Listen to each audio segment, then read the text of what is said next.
ಸ್ನೇಹಿತರೆ, ಗೃಹಲಕ್ಷ್ಮಿ ಯೋಜನೆಯ ಹಣ ಪಡಿತಿದ್ದಂತವರಿಗೆ good news good news good news. ಹೌದು ಸ್ನೇಹಿತರೆ, ಇದೀಗ ಬಂದಿರುವಂತ ಒಂದು ಹೊಸ ಅಪ್ಡೇಟ್, ಹೊಸ ಮಾಹಿತಿ. ಸ್ನೇಹಿತರೆ, ಯಾರು ಗೃಹಲಕ್ಷ್ಮಿ ಯೋಜನೆಯ ಹಣ ಬಂದಿಲ್ಲ ಅಂತ ಕೇಳ್ತಾ ಇದ್ರಿ, ಪ್ರತಿಯೊಬ್ರು ನೋಡ್ಲೇಬೇಕಾದಂತ ಹೊಸ ಅಪ್ಡೇಟ್. ಹೌದು ಸ್ನೇಹಿತರೆ, ಇದೀಗ ಮಹಿಳಾ ಮತ್ತು ಮಕ್ಕಳ ಕಲ್ಯಾಣ ಅಭಿವೃದ್ಧಿ ಇಲಾಖೆ ಕಳಿಸಿದೆ. ಒಟ್ಟಿಗೆ ನಿಮ್ಮ ಖಾತೆಗಳಿಗೆ 6,000 ಹಣ ಈಗ ಜಮಾ ಮಾಡಲಾಗಿದೆ. ಒಂದ್ ವೇಳೆ ನಿಮಗೆ ಹಣ ಬಂದಿಲ್ಲ ಅಂತ ತಿಳ್ಕೊಳ್ಳಿ, ನಿಮಗೆ ಏನು ಇಷ್ಟು ದಿನಗಳ ಕಾಲದಿಂದ ವಿಡಿಯೋ ನೋಡ್ತಾನೆ ಇದ್ದೀರಾ, ಹಣ ನಿಮಗೇನು ಬಿಡುಗಡೆ ಆಗ್ತಾ ಇದೆ ಅಂತ ಹೇಳ್ತಾ ಇದ್ದಾರೆ, ಆದ್ರೆ ನಿಮ್ಮ ಖಾತೆಗೆ ಹಣ ಬಂದಿಲ್ಲ ಅಂದ್ರೆ ಬೇಗ ಈ 2 ಕೆಲಸಗಳನ್ನ ಕೂಡಲೇ ಮಾಡಿಕೊಳ್ಳಿ. ಹಾಗಾದ್ರೆ ಬನ್ನಿ, ಈ ಒಂದು ಹೊಸ ಅಪ್ಡೇಟ್ ಗಳನ್ನ ನಿಮಗೆ ತಿಳಿಸ್ಕೊಡ್ತಾ ಇದೀನಿ. ಹಣ ಬಂದಿಲ್ಲ ಅಂದ್ರೆ ಈ 2 ಕೆಲಸಗಳನ್ನ ಮಾಡಿಕೊಂಡ್ರೆ ನಿಮಗೆ 100% ಹಣ ಬರುತ್ತೆ. ಸೊ ಜೊತೆಗೆ ಇವತ್ತ ಏನಿದೆ, ಒಟ್ಟಿಗೆ 6,000 ಹಣ ಬಿಡುಗಡೆ ಆಗಿದೆ. ಯಾರಿಗೆಲ್ಲ ಹಣ ಬಂತು, ಯಾರಿಗೆಲ್ಲ ಬಂದಿಲ್ಲ, ಇದರಲ್ಲಿ ಏನಾದ್ರೂ ಕೆಲವೊಂದು ಹೊಸ ಬದಲಾವಣೆಗಳು ಆಗಿದಾವ ಅನ್ನೋದ್ರ ಬಗ್ಗೆ ಕೂಡ ಇಲ್ಲಿ ಮಾಹಿತಿಯನ್ನ ತಿಳಿಸಲಾಗಿದೆ. ಸಂಪೂರ್ಣವಾದಂತಹ ಡೀಟೇಲ್ಸ್ ನ ತಿಳಿಸ್ಕೊಡ್ತಾ ಇದೀನಿ. ಗೃಹಲಕ್ಷ್ಮಿಯರಿಗೆ ಈ ಒಂದು ಹೊಸ ಅಪ್ಡೇಟ್ ಅನ್ನ ನೋಡ್ಲೇಬೇಕು. ಯಾಕಂದ್ರೆ ಯಾರಿಗೆ ಈ ಒಂದು 7ನೇ ಕಂತಿನ ಹಣ ಬಂದಿಲ್ಲ ಅಥವಾ ಪೆಂಡಿಂಗ್ ಹಣ, ನಿಮಗೆ ಕೆಲವೊಂದು ತಿಂಗಳಿನಿಂದ ಹಣ ಬರ್ತಾ ಇಲ್ಲ, ಪ್ರತಿಯೊಬ್ರು ನೋಡ್ಲೇಬೇಕಾದಂತ ಮಾಹಿತಿ. ಯಾಕಂದ್ರೆ ಮಹಿಳಾ ಮತ್ತು ಮಕ್ಕಳ ಕಲ್ಯಾಣ ಅಭಿವೃದ್ಧಿ ಇಲಾಖೆ ಇದೀಗ ಒಂದು ಹೊಸ ಅಪ್ಡೇಟ್ ಅನ್ನ ಕಳಿಸಿದೆ. ಯಾಕಂದ್ರೆ ಒಟ್ಟಿಗೆ 6,000 ಹಣವನ್ನ ನಾವು ರಿಲೀಸ್ ಮಾಡಿದ್ದೇವೆ ಅನ್ನೋ ಒಂದು ಮಾಹಿತಿಯನ್ನ ಕಳಿಸಿರುವಂತದ್ದು. ಹಾಗಾದ್ರೆ ಬನ್ನಿ, ಇದ್ರ ಬಗ್ಗೆ ಕಂಪ್ಲೀಟ್ ಆದಂತ ಡೀಟೇಲ್ಸ್ ನ ತಿಳಿಸ್ಕೊಡ್ತೀನಿ.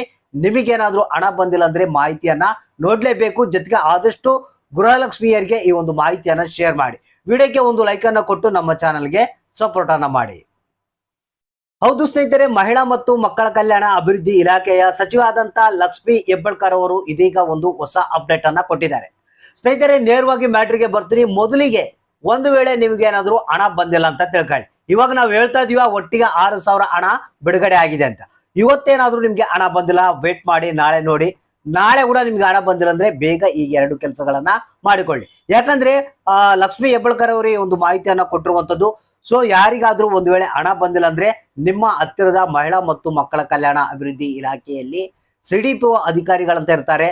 ಆ ಒಂದು ಸಿಡಿಪಿಒ ಅಧಿಕಾರಿಗಳನ್ನ ಭೇಟಿ ಮಾಡಿ ನಿಮ್ಮ ಒಂದು ಕಂಪ್ಲೇಂಟ್ ಅನ್ನ ಲಾಂಚ್ ಮಾಡಬಹುದು, ಅಂದ್ರೆ ನಿಮ್ಮ ಕಂಪ್ಲೇಂಟ್ ಅನ್ನ ರಿಜಿಸ್ಟರ್ ಮಾಡಬಹುದು.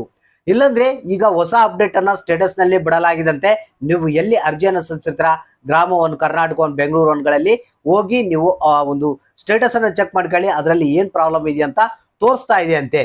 ಸೊ ಈಗ ಮೇನ್ ಮ್ಯಾಟ್ರ್ ಏನಪ್ಪಾ ಅಂತಂದ್ರೆ, ಇವತ್ತ 6,000 ಹಣ ಬಿಡುಗಡೆ ಆಗಿದೆ ಅಂತ ಹೇಳಿದೆ.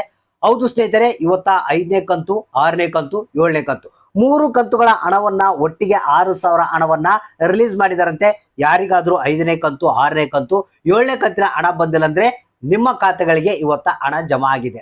ಸೊ ಒಂದ್ಸಲ ಅಕೌಂಟ್ಗಳನ್ನು ಚೆಕ್ ಮಾಡ್ಕೊಳ್ಳಿ, ನಿಮ್ಮ ಖಾತೆಗಳಿಗೆ ಹಣ ಬಂದಿರುತ್ತೆ. ಸೊ ಇವತ್ತ 5, 6ನೇ ಕಂತಿನ ಹಣ ಈ ಜಿಲ್ಲೆಗಳಿಗೆ ಬಿಡುಗಡೆ ಆಗಿದೆ. ಧಾರವಾಡ ಜಿಲ್ಲೆ, ರಾಯಚೂರು ಜಿಲ್ಲೆ, ಬೆಂಗಳೂರು ನಗರ, ಬೆಂಗಳೂರು ಗ್ರಾಮಾಂತರ, ಚಿಕ್ಕಬಳ್ಳಾಪುರ, ರಾಮನಗರ, ಕೊಪ್ಪಳ, ಹಾವೇರಿ, ಗದಗ ಜಿಲ್ಲೆ, ಬಳ್ಳಾರಿ ಜಿಲ್ಲೆ, ವಿಜಯನಗರ ಜಿಲ್ಲೆ, ಹಾಸನ ಜಿಲ್ಲೆ, ಇನ್ನು ವಿಜಯಪುರ, ಬೀದರ್, ಮಂಡ್ಯ, ಮೈಸೂರು, ಕೋಲಾರ, ಬೆಳಗಾವಿ, ಈ ಒಂದು ಜಿಲ್ಲೆಗಳಿಗೆ 5 ಹಾಗೂ 6ನೇ ಕಂತಿನ ಹಣವನ್ನ ಬಿಡುಗಡೆ ಮಾಡಿದಾರಂತೆ. ಇನ್ನು 7ನೇ ಕಂತಿನ ಹಣ ಹೇಳೋದಾಯ್ತಪ್ಪ ಅಂತಂದ್ರೆ, ಟೋಟಲ್ 20 ಜಿಲ್ಲೆಗಳಿಗೆ ಇವತ್ತ 7ನೇ ಕಂತಿನ ಹಣ ಬಿಡುಗಡೆ ಆಗಿದಂತೆ. ಚಿತ್ರದುರ್ಗ ಜಿಲ್ಲೆ, ತುಮಕೂರು ಜಿಲ್ಲೆ, ಚಿಕ್ಕಮಗಳೂರು, ಶಿವಮೊಗ್ಗ, ರಾಮನಗರ, ಚಿಕ್ಕಬಳ್ಳಾಪುರ, ಚಾಮರಾಜನಗರ, ರಾಯಚೂರು, ಮೈಸೂರು, ವಿಜಯಪುರ, ಬೀದರ್, ಮಂಡ್ಯ, ಬೆಳಗಾವಿ, ಕೊಪ್ಪಳ, ಕೋಲಾರ, ಬೆಂಗಳೂರು ನಗರ, ಬೆಂಗಳೂರು ಗ್ರಾಮಾಂತರ, ಕೊಡಗು, ಹಾವೇರಿ, ಬಾಗಲಕೋಟೆ, ಇಷ್ಟು ಜಿಲ್ಲೆಗಳಿಗೆ ಇವತ್ತ 7ನೇ ಕಂತಿನ ಹಣ ರಿಲೀಸ್ ಆಗಿದಂತೆ. ಒಟ್ಟಾರೆಯಾಗಿ ಹೇಳ್ಬೇಕಂದ್ರೆ 3 ಕಂತುಗಳ ಹಣ 6,000 ರೂಪಾಯಿ ರಿಲೀಸ್ ಆಗಿದಂತೆ. ಸೊ ಯಾರಿಗೆ ಹಣ ಬಂತು, ಯಾರಿಗೆ ಇಲ್ಲ, ಬಂದಿಲ್ಲ ಅಂದ್ರೆ ಏನ್ ಮಾಡ್ಬೇಕು ಅನ್ನೋದ್ರ ಬಗ್ಗೆ ಮಾಹಿತಿಯನ್ನ ತಿಳಿಸ್ಕೊಟ್ಟಿದ್ದೀನಿ. ಕೂಡಲೇ ಈ ಕೆಲಸವನ್ನ ಮಾಡಿಕೊಂಡು ಹಣವನ್ನ ಪಡೆದುಕೊಳ್ಳಿ.